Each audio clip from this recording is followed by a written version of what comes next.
சிறு வயதில் பேச முடியாமல் தவித்து 9 வயது சிறுமி ஆபரேஷனுக்கு பின் தொடர்ச்சியாக 5 மணி நேரம் பாடி சாதனை படைத்துள்ளார். சென்னையில் செயல்படும் கிறிஸ்துவ அமைப்பின் நிறுவனர் பால் கிளாட்சன். இவரது மகள் ஜெருஷியா. இவர் பிறக்கும்போது அன்னப்பிளவு நோயால் பாதிக்கப்பட்டார்.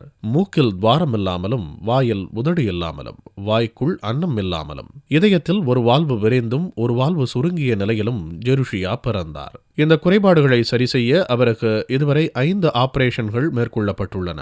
ஆபரேஷன்களுக்கு பிறகு ஜெருஷியா 3 வயதில்தான் பேச ஆரம்பித்தார். பல்வேறு உடல் குறைபாடுகள் இருந்தாலும் அவற்றை மறந்து சாதனைகளை மேற்கொள்ள துவங்கினார். பாடல்களை பாடத் துவங்கிய அவர் படிப்படியாக பேச்சு திறனை வளர்த்துக் கொண்டார். இந்நிலையில் ஜெருஷியா 100 கிறிஸ்தவ பாடல்களை தொடர்ச்சியாக 5 மணி நேரம் பாடும் கின்னஸ் சாதனை நிகழ்ச்சி பாளையங்கோட்டை சாரால்தக்கர் மேல்நிலைப் பள்ளியில் நடந்தது.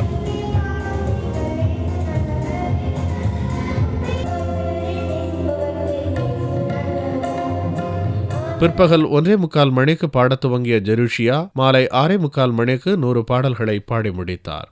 அவர் பிறக்கும் பொழுது மூக்கில் ஓட்டை இல்லாமல், வாய்க்குள்ள பேலட் இல்லாமல், இருதயத்தில் ஒரு வாழ்வு விரிந்து ஒரு வாழ்வு குறுகியும் பிறந்தா. இது வரைக்கும் 5 முறை ஆப்ரேஷன் பண்ணப்பட்டிருக்கு. இடுப்பில் இருந்து போன் ஒன்று எடுத்து வாய்க்குள்ளே ஃபிட் பண்ணியிருக்கிறாங்க. டாக்டர்ஸ் பேச்சு வராதுன்னு சொன்னாங்க. இருந்த பொழுதிலும் அவளுக்கு ஸ்பீச் தெரப்பி மூலமாக ட்ரைனிங் கொடுத்து காட்ஸ் கிரேஸ் அவள் இன்றைக்கி ஒரு 5 மணி நேரம் தொடர்ச்சியாக பாடணும்னு சொல்லி ஒரு சாதனை பிடிக்கிறதுக்காக திட்டமிட்டோம். அதன்படி இன்றைக்கு பாடிக்கிட்டு இருக்கா.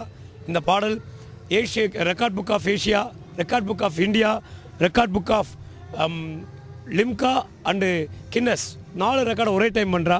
இந்நிகழ்ச்சிக்கு இந்திய சுவிசேஷ திருச்சபை பிரதம பேராயர் எஸ்ரா சர்குணம் தலைமை வகித்தார். திருநெல்வேலி CSI பேராயர் JJ கிறிஸ்துதாஸ் உள்ளிட்டோர் பங்கேற்றனர். சாதனை முயற்சியை பதிவு செய்ய இந்தியா புக் ஆஃப் ரெக்கார்ட்ஸ் என்ற அமைப்பின் பிரதிநிதி விவேக் ராஜா இதில் பங்கேற்றார். தொடர்ந்து 5 மணி நேரம் அந்த பாப்பா பாடியிருக்காங்க. ஜஸ்ட் 9 வயசு ஆகுது. அவங்க புது ரெக்கார்ட் மேட் பண்ணியிருக்காங்க. அந்த record Asia book of records, India book of ரெக்கார்ட்ஸில் வரப்போகுது. பிறந்ததுலேருந்து இப்போ 9 வயசு ஆகுது. அதுக்குள்ளே 5 மேஜர் ஆப்ரேஷன் ஹார்ட்டில் பண்ணியிருக்காங்க. பீயிங் எ டிசேபிள் கேர்ள், இவங்க டாக்டராலே இந்த மாதிரி தொடர்ந்து 5 மணி நேரம் பாட முடியாது அப்படின்னு சொல்லியிருக்காங்க.